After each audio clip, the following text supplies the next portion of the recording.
Sejam muito bem-vindos ao Dona Podcast, segundo episódio aqui, né, nossos papos cabeça sobre assuntos da alma.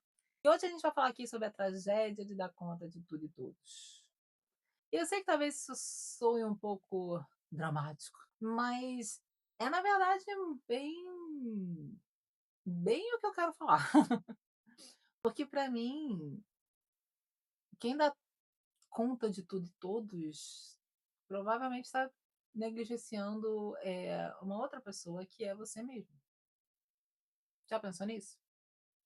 É complicado, a gente não fala muito sobre isso e eu sei que tem, eh, a pessoa que dá conta de tudo e todos, né, tem uma intenção boa por trás, mas é uma intenção boa ao outro que indiretamente é uma intenção negativa para si mesmo, porque quem dá tudo, de novo, né, quem dá conta de tudo e todos, não dá conta de si mesmo. E eu quero trazer isso aqui hoje porque eu era uma delas, e eu relativamente recentemente, por causa de como a minha vida andou, passei por um momento desse, não de dar conta de tudo e todos, mas de dar conta de tudo, que, quase me engoliu, quase me engoliu. Então eu acho importante compartilhar aqui os meus momentos, que não são tão perfeitos, porque eu tenho certeza que você vai, se identificar em algum nível. Mas eu não vou só contar a história aqui não, tá? No final eu vou te dar uma dica de uma reflexão prática para que você comece a se priorizar de uma forma boa e que não te gere culpa e etc.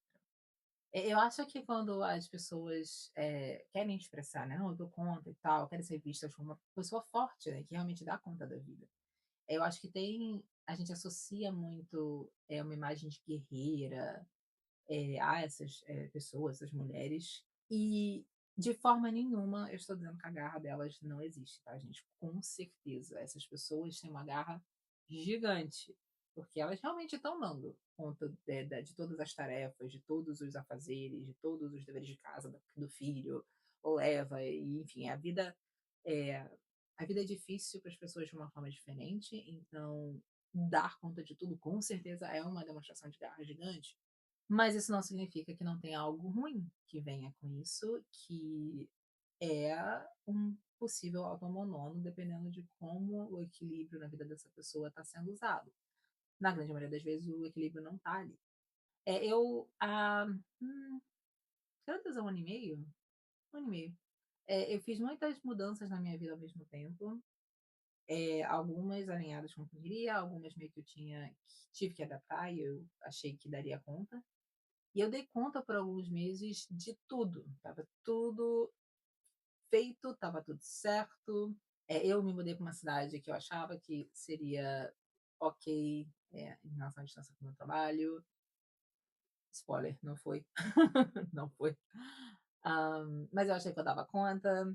Eu estava me doando ao meu trabalho muito além do limite, mas também de uma forma não saudável. E eu estava me disponibilizando muito mais do que eu realmente tinha, a capacidade emocional para os outros. Eu estava sendo um suporte emocional para muito mais gente do que eu realmente tinha como ser, mas eu não queria admitir isso na época.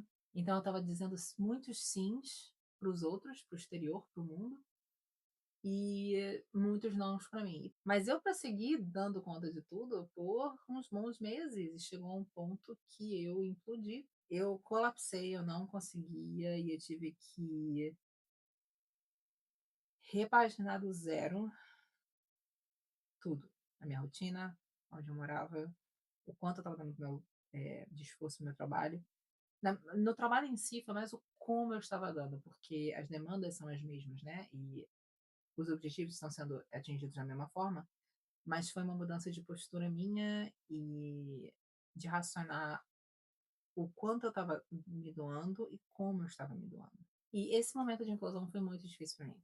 Foi realmente, eu me senti como quase um novo despertar. A gente passa, né, por despertares de anos em anos, sabe. Foi um momento que o meu relacionamento desabou, a minha saúde desabou, e eu precisei pausar, começar a dizer não e, principalmente, começar a dizer sim para mim.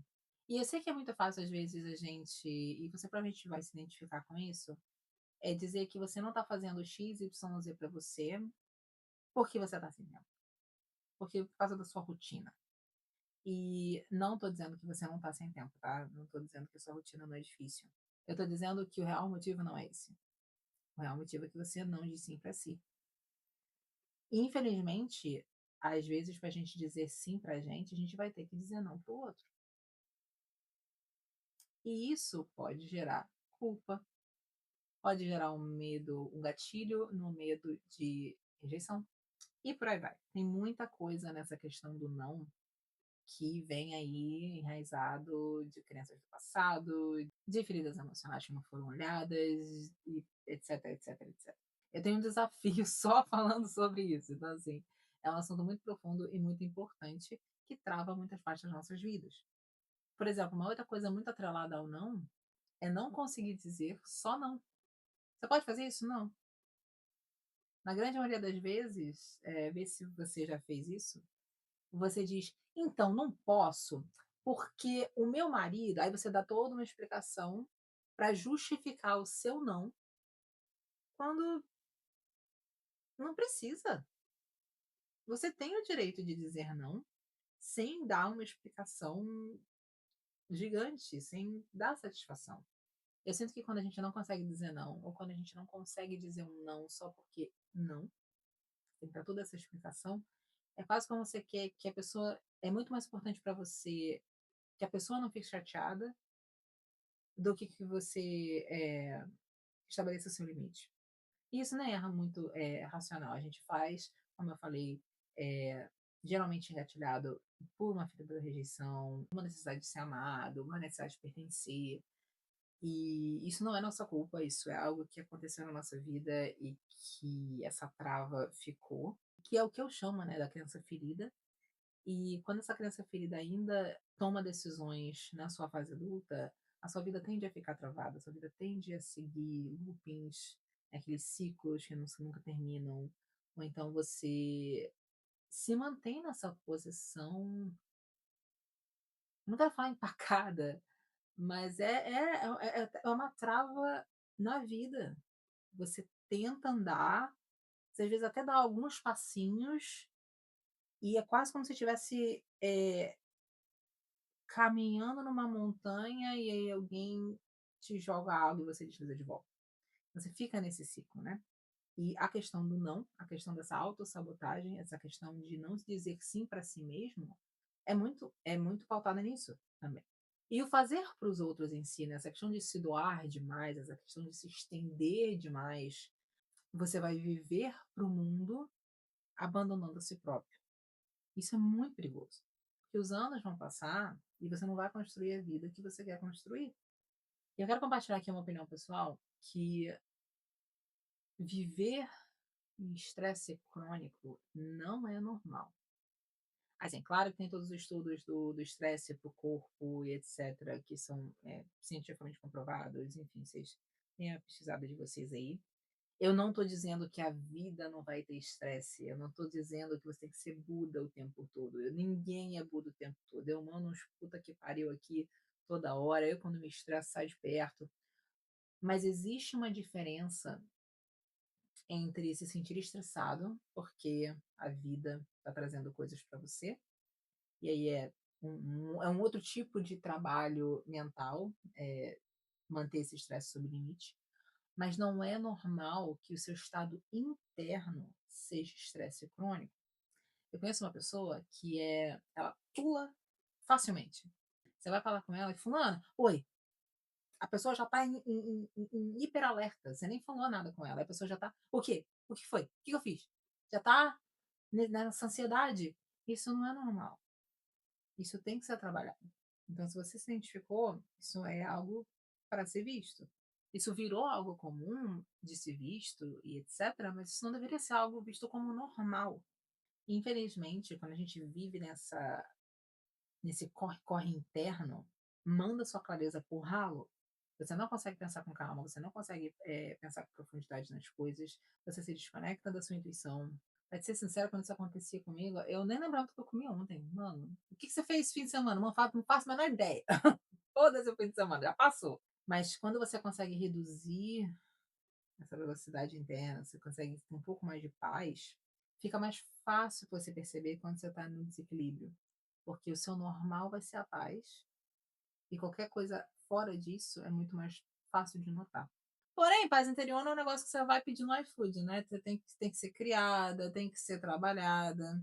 Então busque aí seu silêncio, busque aí um pouquinho de solitude, para você conseguir se centrar, sabe, pensar com seus botões, como já dizia minha avó, que é exatamente ali nesse intervalo que você está criando entre uma cobrança e outra, que você vai conseguir ver realmente o que está acontecendo na sua vida, o que vai te trazer paz, ter mais clareza. Mas eu falei que esse episódio ia ter uma reflexão prática no final, então vamos falar dela.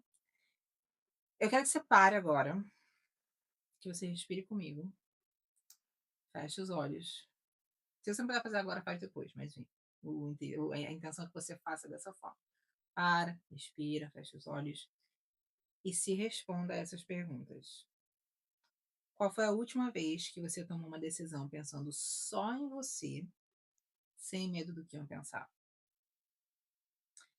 Quando foi a última vez que você disse não, sem se justificar? Ou que você priorizou 30 minutos para um tempo seu consigo mesmo? E eu quero te propor um desafio simbólico. Pense em tudo que você faz durante a semana. Todas as suas dias. Tem, sei lá, fazer isso, isso, isso, isso, isso. Escolhe uma para dizer não.